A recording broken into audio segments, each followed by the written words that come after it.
আর আমার কাছে তোমার চোখ ভালো হয়ে গেল, তুমি তো সবই দেখতে পেয়েছো, বলে দাও টাকা দাও। ওটাও টাকা নিয়ে ফের 300 টাকা ফাঁসলে 3 তারিখে 3 দিনে 900 টাকা ওর কাছে ফিস নিলে বেচারি ওকে ঠক তো পাইলেন না। বুঝতে পারলেন তো? কিছু কিছু ভাই জালসা শুনতে এসছে, এরা মানে ওই প্যাসেন্টের মতন ঠকতে এসছে নাকি, যে ভালো লাগলে একটু শুনবো আর না ভালো লাগলে উড়ে যাবো, এই বলে বলে সব এসে খাড়ি আছে জালসাতে। আপনারা একটু খালি বসেন, ওয়াজ একটু শুনেন, নসিহত শুনেন, আপনাদেরকে মূল্যবান মূল্যবান কথা বলবো, কিমতি কথা, একদম খুব সুন্দর কথা। আপনারা শুনবেন, শোনার পরে ভাই আমল করার চেষ্টা করবেন। বুঝতে পারছেন? খুব মূল্যবান কথা আপনাদেরকে শোনাবো, আপনারা একটু বসে ধীর স্থিরভাবে শোনেন। আর যদি উঠাউঠি করেন তাহলে তো ভাই কাজ হবে না। আসেন ভাই একটু বসে যান সবাই।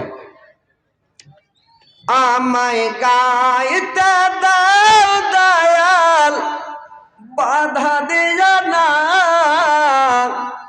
মনের কথা বলতে দাও, জবান বন্ধ করো না, মনের কথা বলতে দাও, জবান বন্ধ করো না। আমায় আলোয় নিয়ে চলক, আমায় আলোয় নিয়ে চলক, আর গুমরাহিতে রেখো না, আমায় গাইতে দাও দয়াল, বাধা দিও না, মনের কথা বলতে দাও, জুবান বন্ধ করো না। অন্ধকারে রইল যারা, দুই কুল হারালো তারা, হেদায়েত দিয়া গো মাওলা, আর গুমরাহিতে রেখো না, আমায় গাইতে দাও দয়াল, বাধা দিও না, মনের কথা বলতে দাও, জুবান বন্ধ করো না। তো ভাই শান্তিভাবে বসেন। এবার আমার বক্তব্যের দিকে আসছি। ইনশাআল্লাহ আপনাদেরকে আমি কোরআন এবং হাদিসের কথা শোনাবো, আপনারা শুনবেন। মানুষ বলে সবাই বলছে আমি ইমানদার, আর সবাই বলছে আমার ভিতরে ইমান আছে, সবাই বলছে ভাই, আর সবাই বলছে আমি জান্নাতে যাব, নাকি কথাটা ভাই বলছে কি না? এই যে আমাদের ভারতের, ইন্ডিয়ার মানুষের এটাই নিয়ম, এরা চালাচুলি করবে না। বাংলাদেশে যখন ওয়াজ করা যায় তো খালি যদি বলা যায় তো ওরা সব চিৎকার করে করে বলবে ওয়াজ করতেই ভালো, কিন্তু এখানে এরা জোর করে আওয়াজ করবে না, কথা বলবে না, মানে এটা নিয়ম কি যে ভাই আল্লাহ ভালো জানে। তো কথা হচ্ছে সবাই বলছে আমার ভিতরে ঈমান আছে, নাকি? তো কে ঈমানদার আর কার ভিতরে ঈমান নাই আপনারা শুনবেন তো বুঝতে পারবেন যে কার ভিতরে ঈমান আছে কার ভিতরে ঈমান নাই। কিরকম? যে ঈমানটা কোনো গাছের নাম নয় ভাই, ঈমানটা আসমানের নাম নয়, ঈমান কোনো জমিনের নাম নয়, ঈমানটা কোনো পাহাড় পর্বতের নাম নয়। ঈমানটা হচ্ছে মানুষের ঈমান অর্ধেক ভিতরে থাকে, গোপনে থাকে, যেটা দেখতে পাওয়া যায় না, আর অর্ধেক ঈমান মানুষের বাইরে দেখা যায়। যে ঈমানটা বাইরে যখন দেখতে পাবেন তো আপনাকে জেনে নিতে হবে এই লোকটার ভিতরে ঈমান আছে। আর বাইরের ঈমান যদি দেখতে না পাওয়া যায় তো আপনাকে জেনে নিতে হবে, মেনে নিতে হবে এই লোকটার ভিতরে ঈমান নাই। ও যতই চিৎকার করে বলুক, মাথা ঠাঠিয়া বলুক, ওর ভিতরে ঈমানই নাই। বুঝতে পারছেন কিরকম?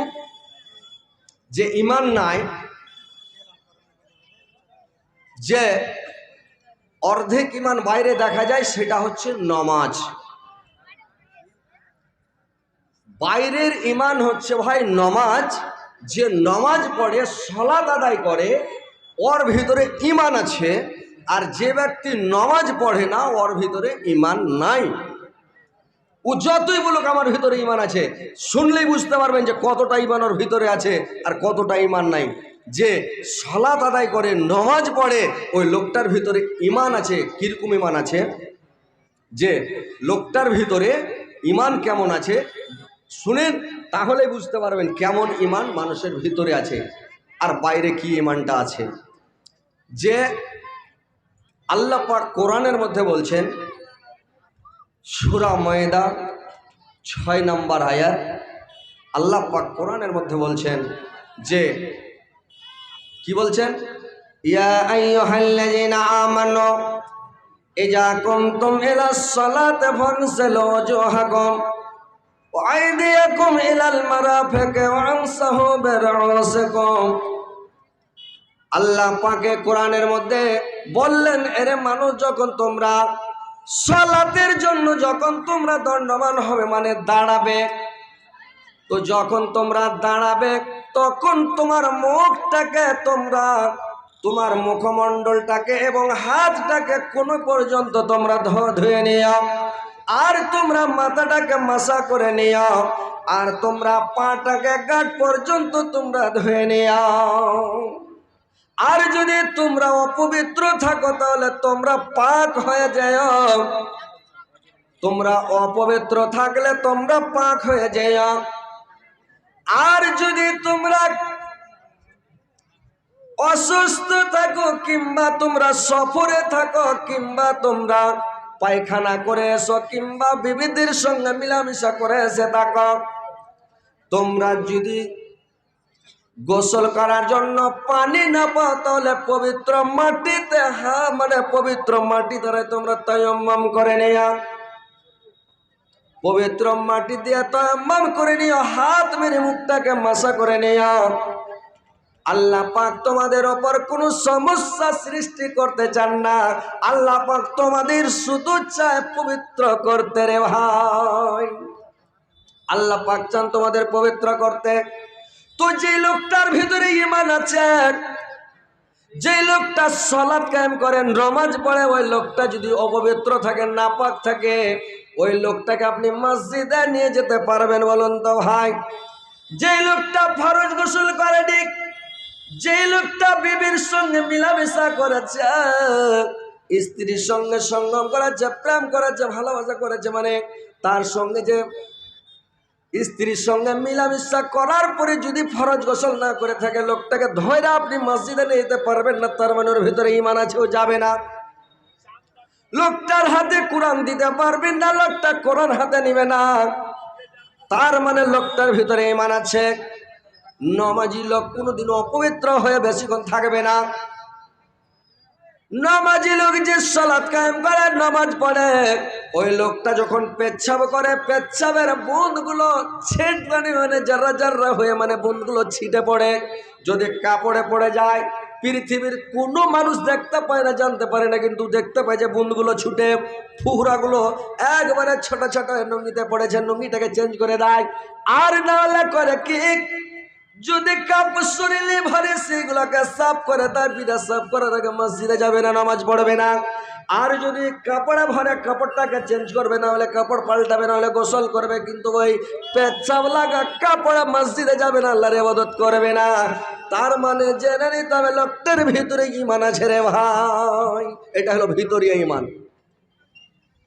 যে লোকটা সালাত কায়েম করে, নামাজ পড়ে, ওই নামাজি লোকটা যখন রোজা রাখে, রোজার অবস্থাতে ওই লোকটা যখন ঘরের মধ্যে যদি লুকিয়া কিছু খায়, খেতে পারবে, রোজাটা দেখার জিনিস নাই। পৃথিবীর কোন মানুষ জানতে পারবে না লোকটা কেমন করে রোজা রেখেছে, কিভাবে রোজা রেখেছে, পৃথিবীর কোনো মানুষ জানবে না। যখন গোসল করবে, মাথায় পানি যখন ঢালবে গাল গাল গাল গাল করে, তো যখন গতরে পানি ঢালবে, তো শরীরে পানি ঢালবে, এরকম হা করবে। আর মনে করেন যেরকম কাঁকড়ার গাড়ায় পানি ঢালবে, মানে কাঁকড়ার গাড়াতে পানি যায়, ওইরকম পানি যাবে। যদি ইচ্ছা করে খাবো তো খেয়ে নিতে পারবে, পৃথিবীর কোনো মানুষ জানতে পারবে না। কিন্তু লোকটা এক ঢক পানি, এক ফোঁটা পানি ভিতরে যেতে দিবে না, খাবে না, তার মানে ওর ভিতরে ঈমান আছে। নমাজ পড়ে না, ও সালাত আদায় করবে না, পাক পবিত্র বুঝে না, আর বলছে আমার ভিতরে ঈমান আছে। এই তো হলো মুসলমান, এই তো হলো মানুষ। কি দিয়ে আমার মানে ভিতরে ঈমান আছে? পেচ্ছাব ভরে গেল, ও পবিত্র মানে পাক পবিত্র হবে না। স্ত্রীর সঙ্গে সহবাস করেছে, মানে ঘুরে বেড়াচ্ছে, সকাল 9টা 10টা 11টা দুপুরে গোসল করবে, ওই লোকটা পাক না পাক বুঝবে না, জায়েজ না জায়েজ বুঝবে না, হালাল হারাম বুঝবে না, কোনো কিছুই বুঝবে না। ওর ভিতরে ইমানটা কোথা থেকে আসলো ভাই? তো আল্লাহ পাক বলছেন, শুনো, তোমাদের অর্ধেক ইমান বাইরে দেখা যায়, অর্ধেক ইমান তোমাদের ভিতরে থাকে। তোমাদের বাইরের ইমানটা দেখা যায়, আর বাইরের ইমানটা যদি দেখা যায় জেনে নিতে হবে লোকটার ভিতরে ইমান আছে। যে লোকটা নামাজ পড়ে না, যে লোকটা সালাত আদায় করে না, ওই লোকটার ভিতরে ইমান নাই। যে সালাত আদায় করে না, নামাজ পড়ে না, ও যদি মাথা ঠাঠিয়ে মরে যায় আর বলে আমার ভিতরে ইমান আছে, ওর ভিতরে এক ফোঁটা ইমান নাই, ওকে ইমানদার বলা যাবে না, ওর ভিতরে কোনো ইমান নাই। তার মানে ও সালাত আদায় করে না, কি দিয়ে ইমান আছে বলেন? যার ভিতরে ইমান আছে আপনি দেখলেই বুঝবেন লোকটা নামাজি, পরহেজগার, মুত্তাকি, ইমানদার, লোকটার ভিতরে ইমান আছে। ভাইরা আমার, যারা ইমানদার সালাত আদায় করে কোনদিনও পবিত্র থাকে না। আল্লাহ পাক বলছেন, আমি পবিত্র, আমি মানুষকে সব সময় চাই আমার বান্দা যেন পাক পবিত্র হয়ে থাকে। আমি পাক পবিত্র করতে চাই, তারাকে পবিত্র অবস্থাতে রাখতে চাই। আল্লাহ পাক মানুষকে বলেছে তোমরা পবিত্র হয়ে থাকো। আল্লাহ সূরা মুদ্দাসসিরের মধ্যে বললেন, আল্লাহ পাক যেদের 5টি সূরা মুদ্দাসসিরে নাযিল করলেন, আল্লাহ পাক মানে বলছেন জিবরাইল আলাইহিস সালাম আল্লাহর নবীর কাছে আয়াত নিয়ে চলে গেলেন। আল্লাহর নবী যেই দিন মনে করেন গাড়ি হীরা থেকে যখন আসছিল রে ভাই, রাস্তার মধ্যে যখন এক মানে পেছন দিক থেকে একবার সালামের আওয়াজ আসলো, আসসালামু আলাইকুম। আল্লাহর নবী ছ্যাঁক করে তাকাচ্ছেন, কোনো মানুষ না, জন নাই, কেউ নাই, কে সালাম দিল? ডান দিক থেকে আওয়াজ আসছে আসসালামু আলাইকুম, ডান দিকে তাকাচ্ছে কোনো লোক নাই, বাম দিকে আওয়াজ আসছে কোনো লোক নাই। ছ্যাক করে যখন উপর দিকে তাকিয়েছে দেখছে আসমানের নিচে, জমিনের ওপরে, আকাশে দেখছে যে লোকটা তাকে গাড়ে হীরাতে চেপে ধরেছিল, ওই লোকটাই কুরসিতে বসে আছে, পা হিলাচ্ছে রে ভাই। আল্লাহর নবী দেখে চট করে জিবরাইলকে দেখে মাথাটা নিচু করে নিয়েছে, এমন ভয় পেয়েছেন। দৌড়তে দৌড়তে আল্লাহর নবী বাড়ি চলে গেলেন। আর বাড়ি যে তখন খাদিজাকে বলতে লাগলাম, খাদিজাকে বললাম, খাদিজা তাড়াতাড়ি একটা আমাকে চাদর দাও, একটা কম্বল দাও, আমি থাকতে পারি না। খাদিজা একটা চাদর দিলাম, আল্লাহর নবী শুয়ে গেলেন, খাদিজা কম্বল দিয়ে ঢেকে দিলেন। আল্লাহর নবী শুয়ে আছেন, আল্লাহর নবীকে চেপে মানে খাদিজা ধরে বসে আছেন, গল্প করছেন। এবারে জিবরাইল আলাইহিস সালাম তার কাছে এসে তার সিদ্ধান্ত আয়াত নাযিল হয়ে গেল। জিবরাইল আলাইহিস সালাম বলছেন, তুমি পড়ো, ইয়া আইয়ুহাল মুদ্দাসসির, চাদর উড়নে वाला, কুম ফাআনজার, তোমরা উঠ যাও। ও রাব্বাকা ফাকাব্বির, তোমার রবের বড়াই বর্ণনা করো। ওসে আমাকা ফাতাহের, আর তোমার পোশাক পরিচ্ছদ গুলোকে পরিষ্কার করো, তুমি তোমার পোশাক পরিচ্ছদ গুলোকে পাক সাফ করো। তার মানে তুমি অপবিত্র হয়ে থাকিও না। আল্লাহ মানুষকে সব সময় পবিত্র মানুষকে ভালোবাসে, যারা পরিষ্কার পরিচ্ছন্নতা হয়ে থাকে, পাক সাফ হয়ে থাকে রে ভাই, আল্লাহ ওই লোকটাকে পছন্দ করে। আর যে লোকটা অপবিত্র থাকে, যে লোকটা গেন্দা হয়ে থাকে, 2 দিন 4 দিন গোসল করে না, লোকটা গেন্দা হয়ে থাকে, ওই লোকটাকে কি আল্লাহ পাক পছন্দ করবে বলো তো? করবে যে ভাই? কোনোদিন করবে না। মানুষও পছন্দ করবে না। যে লোকটা গেন্দা হয়ে থাকে, মানুষ ওকে ভালো বলবে? একটা লোক গোসল স্নান করে সাবান মেখে শ্যাম্পু টেম্পু দিয়ে চুলকে একেবারে খুব হান্ডা করে খুব ফ্রেশ করে দেয় চুল টুল, আর দাড়ি টাড়িকে ডিজাইন মিজাইন করে একেবারে সেফ সাইজ হয়ে ঘুরছে, একেবারে ফিটফট জামা টামা ভালো লাগিয়ে একেবারে সেন্ট ফ্রেন্ড লাগিয়ে দেখে জেদকে হেঁটে যাচ্ছে, পিছনে খালি খুশবু মানে সেন্ট ছুটছে। তো ওই লোকটাকে মানুষও পছন্দ করবে, আর কাছেও ভিড়বে, দুটা গল্প করবে, খালি সেন্ট সুংহার লেগেছে ভাই, নাকি? সবাই ভালোবাসবে। আর যদি ও গ্যান্দা ম্যান্দা হয়ে ঝাংনে মাংনে হয়ে থাকে, ওর কাছে ভিড়বে, গেলে বলবে যে মানিজ্য তো যাবে, আর মোকা মোকা বোকড়া বোকড়া গন্ধ ছুটছে, তুমি দূরে যাও। ওর কাছে ভিড়বে না লোক, ভিড়বে যে ভাই। তো আল্লাহ পরিষ্কার পরিচ্ছন্নতাটাকে ভালোবাসেন। আল্লাহ বলেছেন তোমরা পরিষ্কার পরিচ্ছন্নতা হয়ে থাকো।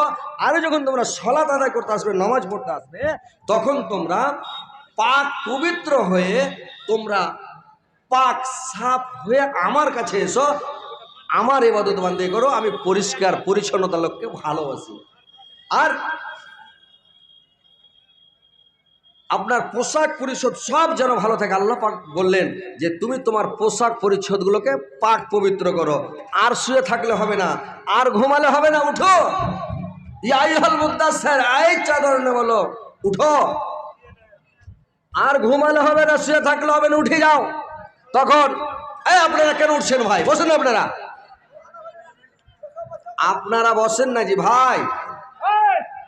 দুনিয়া তো দুনিয়া ও আমার আল্লাহ, এই জিসমে রাখা যে জান, সব যে তোমার দায়ার দান। দুনিয়া তো দুনিয়া, মুসা নবীকে না দেখা দিয়ে বানিয়েছ তুমি কালিমুল্লাহ।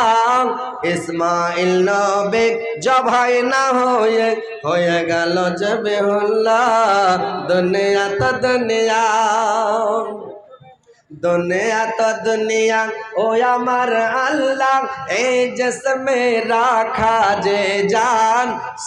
আপনারা কেন দৌড়াচ্ছেন জি ভাই?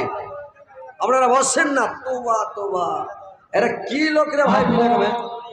कुरान और हदीस की बात सुनने के लिए आए हैं। थोड़ी सी किधर से भी कोई बात आती है उठ के चले जाते हैं महफिल से। ये कितनी बुरी आदत है। आप लोगों से मेरी गुजारिश है कि पंडाल के नीचे आकर बैठे। ओए जलसा कमेटी से गुजारिश है कि सामीन को पंडाल के नीचे बैठाने की जहमत करें। ওই ইয়াতে মুর্শিদাবাদ ভাই জালসা করছি, তো মুর্শিদাবাদে জালসা করছি আর কি করেছে, একটা বেটি ছেলের পিন্ডালে, মেয়ে ছেলের পিন্ডালে একটা ছুটছা ঢুকে গেছে, ছুটছা ঢুকে গেছে পিন্ডালের মধ্যে। তো মাইয়া লোকটা লাফিয়ে উঠেছে, মাগা মরে গেল। মেয়ে ছেলে তো জানে ছুটছা দেখে ডরাইবে, মেয়ে ছেলে তেল কাঠটা দেখে ডরাইবে। হ্যাঁ, ওরা তেল কাঠটা দেখলে একবারে লাফিয়ে উঠিবে। তো কি করেছে, মেয়ে লোকটা তোড় ভাই উঠে গেছে। ওর পাঞ্জর কারণ মেয়ে লোকটা আও মাও করে উঠেছে। ওর পাঞ্জর কাঠটা কচি, ওর বাপরে পালা। এমন হাল্লা উঠে গেল, আর কোন মনে পালাইবে ঘাটা না। মানে ঈদগাহের পিন্ডালে জালসার একটাই গেট, দেখালে যে হাঁসরের মাঠ শুরু হয়ে গেল। ওখান থেকে মাইয়া লোকও পালাইছে, ওখান থেকে বেটা ছেলেও পালাইছে, হুঁড়া হুঁড়ি হাঁসরের মাঠ শুরু হয়েছে। কেউ কারো ঘুরে রাখলো যে পালা। ঈদকে কিছু নাই, খালি সুচ্ছা ঢুকেছে একটা, কোনো কিছু না, বিনা কামে দৌড়াদৌড়ি শুরু। এবার তখন দৌড়াদৌড়ি করে লাস্টে খবর যদি লিখে মেলাটা জিজ্ঞাসা করছে, আরে বাবু কি হয়েছিল? কইছে কইও না জি ভাই। কইছে কেনে? কইছে একটা ছুটছা চিরিক করে উঠে পার, তাহলে তো আমি লাফিয়ে উঠেছি। হার দেখা দেখি সবাই পালাইতে লেগেছে। তো ওই রকম এরা হয়তো কোনো একটা মেয়ে লোক ছুটছা মুচ্ছা দেখে ডরিয়ে উঠেছে, এরা বিনা কামে সব দৌড়াইতে শুরু করে দেয়। मौजूद सामीन, বসে 1 बजे फजीलतुल शेख हजरत मौलाना अबुल कलाम चतुर्वेदी मुकर्रिर IPLS TV मुंबई, जो आपके बीच तशरीफ फरमा है, उनकी वेद व कुरान की रोशनी में तकरीर होगी। इसलिए जो हजरत इधर उधर घूम रहे हैं, बाजार में, रोड पे, सड़कों पे इधर उधर टहल रहे हैं, उन हजरात से गुजारिश है कि जितनी जल्द मुमकिन हो पंडाल के नीचे आकर जगह लें। फजीलतुल शेख हजरत मौलाना अबुल कलाम चतुर्वेदी की तकरीर होनी है और बहुत ही बेहतरीन तकरीर उनकी होनी है।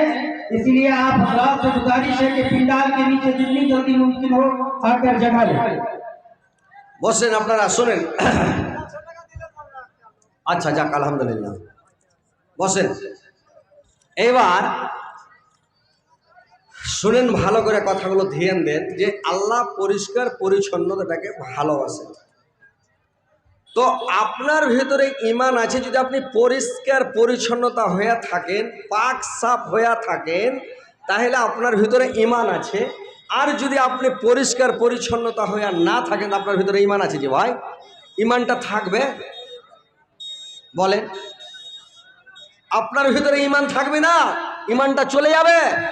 তার মানে জান্নাতের চাবি হলো নামাজ, নামাজের চাবি হলো উজু, উজুর চাবি হলো পবিত্রতা, আর পবিত্রতার চাবি হলো মিসওয়াক করা।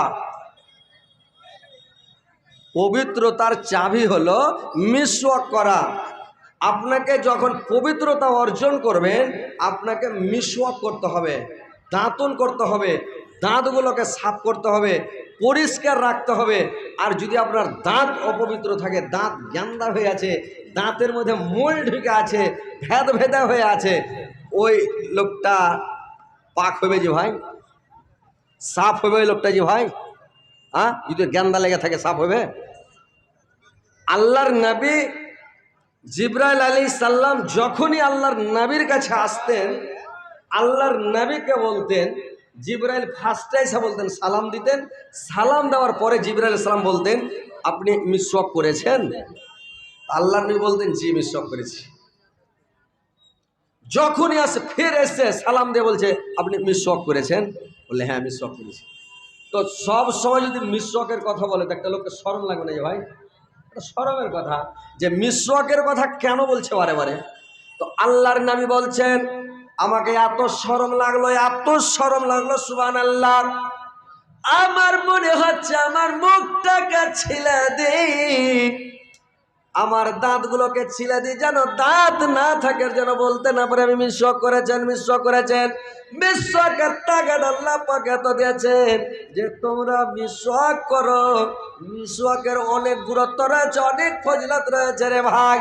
যারা মিসওয়াক করেন 99টা রোগের হাত থেকে রেহাই পেয়ে যাবে। এত ফজিলত, এত গুরুত্ব যে 99টা অসুখ ওকে ধরতে পারে না। যার দাঁত সব থাকবে ওর পেট ভালো, যার দাঁত ভালো ওর পাকস্থলী ভালো, যার দাঁত ভালো ওর লেভার ভালো। মানে দাঁত যদি ভালো থাকে আপনার শরীর সিহার ভালো থাকবে। তো আপনাকে আল্লাহর নবী বলেছেন তোমরা দাঁতকে বেশি বেশি করে মানজো। আর কলগেট ব্রাশের কথা তো বলেনি, আল্লাহর নবী বলেছেন তোমরা বেশি বেশি করে মিসওয়াক করো, বেশি বেশি করে মিসওয়াক করো, দাঁতন করো। আর দাঁতকে সবসময় চকচকে করে রাখো। তোমার দাঁতে অসুখ হবে না, দাঁত হিলবে না, দাঁত পড়বে না, তোমার দাঁতে কোনো বেমারি হবে না। তোমরা দাঁতগুলোকে পরিষ্কার করো। যখনই তুমি পবিত্রতা অর্জন করবে, ফরজ গোসল করতে যাবে, তুমি আগে দাঁতটিকে মাঞ্জো, দাঁতটিকে সাফ করো, তারপরে তুমি পবিত্রতা অর্জন করতে যাও। মিসওয়াক করতে গেলে আর তার 4টা শর্ত আছে, কি জানেন? যে আপনাকে পবিত্রতা অর্জন করতে গেলে আপনি যখন পাক হবেন, তো পাক হতে গেলে আপনাকে কি কি সাফ করতে হবে জানেন? আল্লাহর নবী বললেন, তুমি মোচকে কেটে দাও, মোচগুলোকে কেটে রাখো, মোচের পানি হারাম।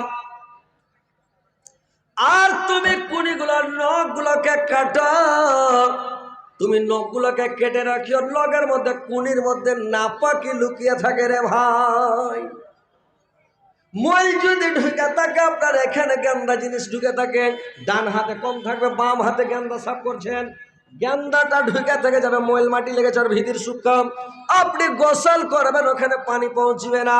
আল্লাহর নবী বলেছেন তুমি মানে নখগুলোকে কেটে রাখবে, কুনিগুলোকে কেটে রাখিও, কুনি বড় করে রাখবে না, নাহলে তুমি পাক হতে পারবে না। আগে কুনি কেটে ফেলো। যে লোকগুলো কুনি বড় করে রাখে, কতগুলো লোকে দেখবেন কুনি বড় বড় হয় নাই, কারোর 2 লোকের বড়, কারোর এটা বড়, কারোর 4টাই বড়, কারোর 5টাই কুনি বড়। এরকম লোক দেখেছেন? কতগুলো মেয়ে ছেলেকে দেখবেন ওরা অফিস টফিসে দেখবেন অর্ঘ কুনি বড়, কতগুলো চ্যাংড়াকে দেখবেন অর্ঘ কুনি বড়। তার মানে অর্ঘের মধ্যে পশুর জ্ঞান আছে, পশুর জ্ঞানটা ওর মধ্যে কিছুটা আছে, না হলেও কুনি বড় করে থাকে। কুকুর কোনোদিন কুনি কাটে যে ভাই? কুকুর কোনোদিন কুনি কাটে? বিলাই কোনোদিন কুনি কাটে? কাউয়া, চিল, গিধনি, শিয়াল, বিড়াল এরা কোনোদিন কুনি কাটে? কাটে না। তার মানে ওর জ্ঞান ওর মধ্যে একটু আছে বলে কুনিকে বড় করে রাখে। তো কুনি বড় রাখবেন না তো আপনি পাক হবেন না, না পাক থাকবেন। তারপরে কুনি কাটতে হবে। তারপরে 40 দিনের আগে লাভির নিচের চুলগুলোকে তোমাকে ভালো করে সাফ করে দিতে হবে রে ভাই। লাভির নিচের চুলগুলোকে রাখতে হবে না। তারপরে মিসওয়াক করতে হবে, দাঁতগুলোকে সাফ করতে হবে। আর দাঁতগুলোকে যদি সাফ রাখেন, ভালো রাখেন, একটা মেয়ে ছেলেকে 5 খান গহনা পিনিয়ে যা ভালো না লাগবে, যদি দাঁতটি চকচকে হয় ওই মহিলাটাকে দেখা ভালো লাগবে রে ভাই। লাগবে না? মেয়েটা খুবই সুন্দর, খুবই রূপসী, খুব সুন্দর, কিন্তু মহিলাটার দাঁত একবারে ঘিন ঘিনা আছে, ভেদ ভেদা আছে, কালের শাক খেয়েছে, ছুটির শাক খেয়েছে, লেগে আছে, হাসছে, তখন এদিকে শাক, এদিকে শাক, এদিকে দেখা যাচ্ছে ভেদ ভেদে আছে। ওই মহিলাটাকে কেউ বিয়ে করতে চাইবে যে ভাই? ও যতই সুন্দরী হোক, ওর জিভ ফেটকে যাবে। ছি, ঢাকার গ্যান্দা বেটি ছেলেকে বিয়ে করা যাবে না, বলবে কিনা বলেন? আর যদি দাঁতটি পরিষ্কার থাকে বলবে মেয়েটা খুব চিকনি, সুন্দরী, ভালো, মানে মানাবে। যার দাঁত চকচক লোকটাকে দেখে ভালো লাগে। মানুষের ফার্স্টে যখন নজর পড়ে, কোনটা নজর পড়ে জানেন? মানুষের আগে মুখের দিকে নজর পড়ে, মুখের দিকে। মুখের দিকে নজর পড়ার পরে দাঁতটি দেখে, দাঁতটি দেখার পরে মানুষের চট করে নজর পড়ে পাঁর দিকে, পাখানটা দেখে। পাখানটা ভালো করে ধুয়ে টিয়ে রাখতে হবে। যদি পা পাকা কুমড়ার মতন হয়ে থাকে ভালো লাগবে না দেখে। তো পাখানটাকে সুন্দর করে রাখতে হবে। মুখ দেখার পরে দাঁতটি দেখবে, দাঁতটি দেখার পরে পা দেখবে, পা দেখার পরে তখন ওর সারা অল বডিটাকে দেখবে। তো আল্লাহর নবী যে কথাগুলো বলে গেছেন, খারাপ কথা বলে যায়নি। মহাবৈজ্ঞানিক মোহাম্মদ সাল্লাল্লাহু সাল্লাম যে কথাগুলো আজকে 1450 বছর আগে বলে গেছেন, কথাগুলো কত কিমতি কথা, কত দামি কথা, যা আজকে বৈজ্ঞানিকেরা ঢুঁড়ে পায় না। যে আল্লাহর নবী বলে গেছেন তোমরা এইভাবে পাক পরিষ্কার হয়ে তোমরা থাকবে, তোমার উপকার আছে, কোনো বেমারি হবে না, কোনো ব্যারাম হবে না, কোনো অসুখ হবে না, তুমি সব সময় পরিষ্কার পরিচ্ছন্নতা হয়ে থাকবে। মানুষ দোয়া করছে, দোয়া কেন কবুল হয় না? ওর মধ্যে ভেজাল আছে, তার মানে পাক নাই, অপবিত্র আছে, নাপাক আছে, না হলে ওর রুজি মানে হারাম আছে, হালাল রুজি নাই, না হলে ওর ড্রেসে কোনো ভেজাল আছে। কাপড়ের দোকানদার যে পাঞ্জাবির কাপড় কিনতে যায় 10-20 টাকা কম দিয়ে দিয়েছে জোর করে, দিব না কি ভাই এটা তোমাকে, তুমি যা পারে করলাম, আর না দিলে তোমার কাপড় রেখে দাও। এই যে দেখো 10-20 টাকায় কী হবে? আপনি কাপড়ওয়ালাকে ঠকেছেন, ওই কাপড় পিনা আপনি দোয়া করবেন, দোয়া কবুল হবে না। টেলারকে আপনি 250 টাকা পাঞ্জাবি সেলাই, 300 টাকা 250 টাকা করে পাঞ্জাবি সেলাই দাম নিচ্ছে, আপনি ওকে 200 টাকা দিয়ে দিলেন 250 টাকাতে, জোর করে আর দিবেন না। ও কী করবে? আপনাকে গলায় গামছাতে টাকা নেবে, ছেড়ে দিলে। তাহলে এই আপনার এটা জায়েজ হবে? তো আপনার রুজি যদি হালাল না থাকে, আপনার ড্রেস হালাল না থাকে, আপনার শরীর পরিষ্কার পরিচ্ছন্নতা না থাকে, আপনি যদি পবিত্রতা অর্জন না করেন, আপনার দোয়া কবুল হবে আল্লাহর কাছে? হবে না। তো কথা হচ্ছে আপনি পরিষ্কার হয়ে থাকেন। তো মিসওয়াকটা ভাই আপনারা করবেন, দাঁতন করবেন, দাঁতটিকে চকচকে করে রাখবেন। আল্লাহর নবী যখনই নামাজ পড়তেন 5 ওয়াক্ত আল্লাহর নবী মিসওয়াক করতেন। রাত্রিবেলা ঘুমাবার আগে মিসওয়াক করে ঘুমাতেন। আল্লাহর নবী যখনই রাত্রে ঘুম থেকে উঠতেন তখনই মিসওয়াক করতেন। রে ভাই, মিসওয়াক করতে হবে। মিসওয়াক করাটা সুন্নাত। মিসওয়াকের মানে মিসওয়াক করাটা সুন্নাত, কিন্তু মিসওয়াক মানুষ বুঝে না কেমন করে করতে হবে, কি করে করতে হবে। মিসওয়াকটা আপনাকে করতে হবে, যে মিসওয়াকটা করতে হবে কুড়া আঙ্গুলের মতন মিসওয়াক, আর মিসওয়াকটা যেন মানে আঘাত হয়। আর মিসওয়াকটাকে সুন্দর করে নরম করে মিসওয়াকটাকে মানে ডেলি মিসওয়াক করতে হবে। 5 ওয়াক্ত যদি মিসওয়াক করেন আপনি পরিষ্কার পরিচ্ছন্নতা হয়ে থাকবেন। তারপরে কি করতে হবে? আপনাকে ফরজ গোসল করতে হবে, উযু করতে হবে, ফরজ গোসল করতে হবে। তারপরে শরীরটাকে আপনাকে পাক সাফ করতে হবে। রে ভাই, কেমন করে পাক? ফরজ গোসল মানুষ জানে না কেমন করে ফরজ গোসল করতে হয়, কি করে ফরজ গোসল করতে হয়। ফরজ গোসলের সুদ মানুষ জানে না, আর বিয়ে করার জন্য খালি হুড়াহুড়ি। দাদোকে যা ফুসলাইছে দাদো, হ্যাঁ গ্রামের ভালো ভালো মেয়ে গেলের বিয়ে হয়ে গেল, হে দাদো। দাদিকে যা ফুসলাচ্ছে দাদি গে, ভালো ভালো মহিলা গেলার বিয়ে হয়ে গেল গে দাদি তাড়াতাড়ি। তো বিয়ে করার জন্য খালি হুড়াহুড়ি, কিন্তু ও খ্যাপা বিয়ে করে যায় স্ত্রীর সঙ্গে যখন দেখা হবে তখন একটা দোয়া পড়তে হয়, ওই দোয়াটা খ্যাপা জানে না, শিখেনি, শিখার দরকারও পড়ে না, শিখতে চায় না। যে মুলবির কাছে যাবো দোয়াটা শিখেলি, মানে না শিখিয়ে দেন তো, স্ত্রী আসবে তখন ওর সাথে দেখা সাক্ষাৎ করবো, তো দোয়াটা যে পড়তে হবে, তো দোয়াটা শিখিয়ে দাও তো। বলছে কোনো আলেমের কাছে কোনো গ্রামের একটা পাবলিক গেছে যে দোয়াটা শিখিয়ে দাও তো, শিখেছে? কয়টা লোক জানে স্ত্রীর সাথে সহবাসের দোয়া? কয়টা লোক জানে ভাই? জানে না। কয়টা লোক জানে ফরজ গোসল করবে, গোসলটা যে সুন্নাত তরিকা মোতাবেক ফরজ গোসল করতে হবে, গোসলটা জানে না, আর বিয়ে করার জন্য একদম হুড়াহুড়ি, এমন তাড়াহুড়া করছে বিয়েটা তাড়াতাড়ি দিতে হবে। আর বিয়ে যখন হয়ে গেল আর গোসল করতে, ফরজ গোসল কিছুই বুঝে না, জানে না। কলের কাছে চলে গেল, এমন করে কল চাপছে, হাড়াং মাড়াং করে কল চেপে হা হা করে পানি ঢেলে 2-3 ডোল পানি ঢেলে দিয়ে আর একবারে কাইয়া সিয়ান করে বাড়ি। এবারে সকালে করেছি কি মানে ওর স্ত্রীও জানে না, পুরুষও দুও জানে না। ফরজ গোসল করে বহু করেছে কি লইয়া বহু সকালবেলা তখন করেছে কি ভাত রাঁধছে, তো ভাত রাঁধছে তো চুলকে খুলে দিয়েছে, চুলের আগাল দিয়ে টপ টপ টপ টপ করে পানি পড়ছে। মার পাশে চেন করে ধরে আছে, আর মার পাশে চেন। ওর শাশুড়ি এসে কয়েছে হাঁকে বহু, তোর শ্বশুর খুব চিকনি মানুষ, ও এগুলা দেখতে পারে না। আর যদি এখানটা চুল ভাতে পেলে তো ভাতই খাবে না, থালিকে চালিয়ে পাক মেরে ফেলে দিবে। আর তুই খালি চুলে তুই মার পাশ আছিস, তোর শ্বশুর দেখলে তো ভাতই খাবে না, কেনে এগুলা চাল রে বাবা। তো আর বহু খেয়েছে বিমা, এগুলা ব্যবসা চুল্লা, এগুলা টাটকা চুল। কেমন বাইসা না টাটকা, কইছে এগুলা কালকার বাইসা চুল্লা, এগুলা আজকেরই টাটকা চুল। তার মানে পানি পড়ছে ফজরের আগাখানে গা ধুয়েছে। হ্যাঁ, তো ওই লেখা বলছে যেগুলা টাটকা চুল বিমা বাইসা চুল্লা, ওই লেখা খুলে রেখেছি। ওর শাশুড়ির শরমে পালিয়ে গেল। তো কথা হচ্ছে ভাই, ফরজ গোসলের তারিকা শিখেন। কেন করে ফরজ গোসল করতে হবে, কি করে গোসল করতে হবে, ফরজ গোসলের তারিকা শিখেন। কেমন করে গোসল করবেন, যে গোসলটা করতে হবে ফরজ গোসল। যাচ্ছি ভাই, হ্যাঁ বলছে কালেকশনে যান, তো ওই জন্য বলছি যে একটু বলি, তারপরে কালেকশনে যাচ্ছি। হ্যাঁ ওটা তো ঠিকই করতে হবে, মানুষকে রোজা করা যেমন তেমন দুধ ফুটির আশা নাকি, তো কালেকশন তো ভাই করতে হবে। আর কালেকশনের লেগে তো জালসা নাকি, তো করছি। দু একটা কথা গেল বলে দি ভাই, তারপরে আপনারা শুনে আমল করার চেষ্টা করবেন। কীরকম, যে ফরজ গোসলটা ভাই শিখেলেন। যদি ফরজ গোসল করতে না জানেন, আটলান্টিক মহাসাগরের পানি, ভারত মহাসাগর, আরও মহাসাগরের পানি যদি মাথাতে ঢেলে দেন আর সুন্নাত তরিকা মোতাবেক যদি গোসল না করেন, তো আপনি পাক হতে পারবেন না, আপনি সাফ হবেন না। পানি ঢালা হবে কিন্তু আপনার শরীর পাক হবে না, তার মানে আপনি সুন্নাত তরিকা মানেননি। তো সুন্নাত তরিকা মোতাবেক ভাই গোসলটা করবেন। কেমন করে করবেন, আল্লাহর নবীর স্ত্রী উম্মে সালমা বলছে, এবং আল্লাহর নবীর স্ত্রী আয়েশা বলছেন, বর্ণনা করছেন হাদিস শরীফে, আয়েশা বলছেন আল্লাহর নবীর জন্য আমি পানি বর্তনে এনে রেখেছি। আল্লাহর নবী যখন গোসল করতে আসলেন, আল্লাহর নবীকে আমি দেখলাম, আল্লাহর নবী বর্তন বাসন থেকে পানি উঠালো, লজ্জায় স্থানটাকে সুন্দর করে খলবলা করে ধুলো সাফ করলো। সাফ করার পরে হাতটাকে মাটিতে রগড়ালো, মাটি দিয়ে হাতটাকে পরিষ্কার করলো। করার পরে আল্লাহর নবীকে দেখলাম, আল্লাহর নবী করলেন কি, উজুর মতো উজু করতে লাগলেন।